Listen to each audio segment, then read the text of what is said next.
आखिर ऐसी कौन सी इमरजेंसी थी कि इंदिरा सरकार ने संविधान बदला, संविधान की प्रस्तावना में समाजवादी और खास तौर से धर्मनिरपेक्ष शब्द जोड़े? क्या ऐसा तुष्टीकरण की वजह से हुआ? क्योंकि आरएसएस समेत कई संगठन मानते हैं कि ये संविधान की प्रस्तावना में ये शब्द छद्म सूडो सेकुलरिज्म, छद्म धर्मनिरपेक्षता को बढ़ावा देते हैं। और आज की राजनीति में सबसे ज्यादा दुरुपयोग जिस शब्द का होता है वो आप जानते हैं, सेकुलर शब्द है। आरएसएस और कई हिंदुत्ववादी संगठन मानते हैं कि सेकुलरिज्म की गलत व्याख्या ने तुष्टीकरण को बढ़ावा दिया है। मतलब मुस्लिमों की बात करो तो सेकुलर, हिंदुओं की बात करो तो कम्युनल। सेकुलरिज्म के नाम पर मुस्लिम वोट बैंक को मजबूत करने के लिए विशेष योजनाएं चलाई गई सेकुलरिज्म के नाम पर, जिसने तुष्टीकरण को बढ़ावा दिया। यहां तक कि सेकुलरिज्म के नाम पर ऐसे ऐसे साफ कानून बना दिए गए जो संविधान की मूल भावना यानी कि समानता का अधिकार, बराबरी के अधिकार के भी खिलाफ थे। लेकिन तुष्टीकरण के लिए उससे भी सेकुलरिज्म का लाबादा पहना दिया गया। देश में कई मंदिरों की जमीन को हथियाने वाले वक्फ बोर्ड सेकुलर, वक्फ बोर्ड बहुत सेकुलर है, लेकिन प्लेसेस ऑफ वर्शिप एक्ट के विरोध को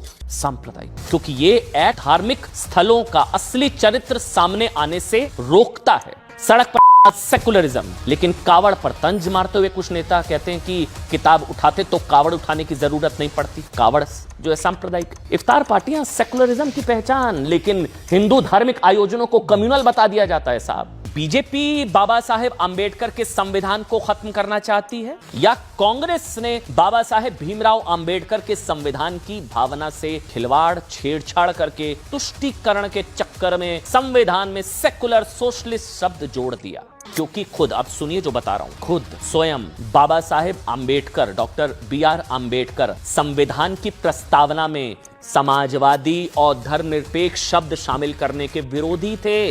तो किसने खिलवाड़ की बाबा साहेब आंबेडकर की भावना से? कांग्रेस ने। ये विरोधी थे डॉक्टर बी.आर. आंबेडकर।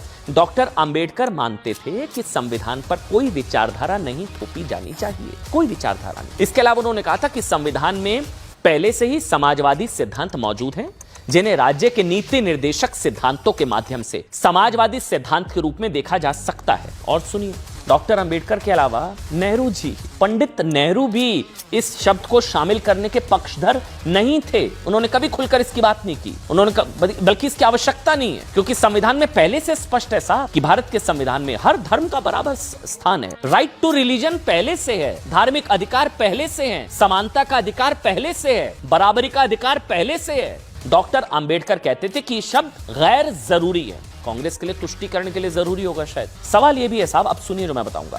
सेकुलर और सोशलिस्ट शब्द को लेकर जो समझ इंदिरा और कांग्रेस में है, क्या वो समझ डॉक्टर अंबेडकर और नेहरू में नहीं थी?